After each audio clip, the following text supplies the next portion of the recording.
Superstorm Sandy devastated the Connecticut shoreline. Thousands of homes were damaged, and many homeowners say the recovery has not been easy. News 8's Allie Reed joins us live in Fairfield now with why it's taken homeowners a long time to rebuild. Allie? Good evening, Darren and Sonia. It is surreal that here we are 1 year later after Superstorm Sandy devastated our shorelines. I'm here in a neighborhood in Fairfield. As you can see, homes in varying stages of recovery. This home pretty much complete. They just moved in 1 month ago, but then right next door here, this house just getting started on the work. If we can go across the street, you can see that house over there has been lifted, and now the main bulk of the work inside of the home begins. And over here, this house a little more advanced. Every house in this neighborhood in varying stages of recovery, and there are many reasons for that, but the first selectman really blames what he calls a broken system. What will that feel like for you to get to walk back into your house? It's going to be hard. It's not the same house. Kristen and her husband Peter are getting ready to move back into their house that was devastated by Superstorm Sandy. They've been out for a year. Their house was deemed substantially damaged, so they could either tear it down and rebuild or lift it to the new flood elevation standards and fix it. They did the latter, and that set off a long road to recovery. If FEMA is going to require them to raise their houses in order to meet the criteria, then there's a lot of what I'll call bureaucratic rules. Those rules are what he says are holding up and hurting many homeowners in his town.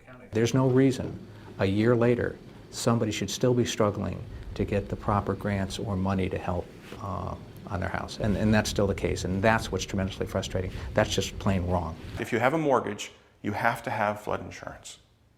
So your hands are tied.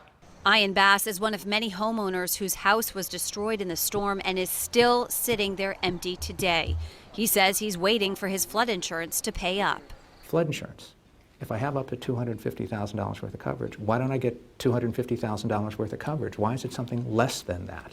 Then there's the issue of elevating. Homes damaged more than 50% of their value have to be raised to the new FEMA standards.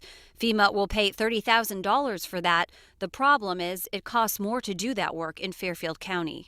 For us, it costs more than $30,000 just to lift it. Somebody's got to realize that these grants have to be cost indexed to the cost of living in different parts of the country. Another issue is that most of the grants are reimbursement grants, so if homeowners wanted to start rebuilding, they had to use their own money, which in many cases was hundreds of thousands of dollars. There's a big difference between absorbing a $50,000 cost and the current situation where we had close to $300,000 worth of damage. People are basically taking their retirement funds, their college scholarship funds, all their savings, all their lines of credit to get these projects done, and then have to wait for the federal government to reimburse them. And with all the money they're spending, homeowners want to see the state step up and do its part when it comes to protecting the shoreline from future storms. One of the things that many of us that live in this area feel strongly about is that we're doing our part to make our houses flood compliant, so that if there is another flood, the water isn't going to get into the house. We've lifted and so forth. You can see just how high people have lifted their houses. I'm 5 feet 6 inches. This is a good foot at least above me. So homeowners clearly raising their houses to really high levels to protect themselves from any future storms. But as that woman said, what is the state doing?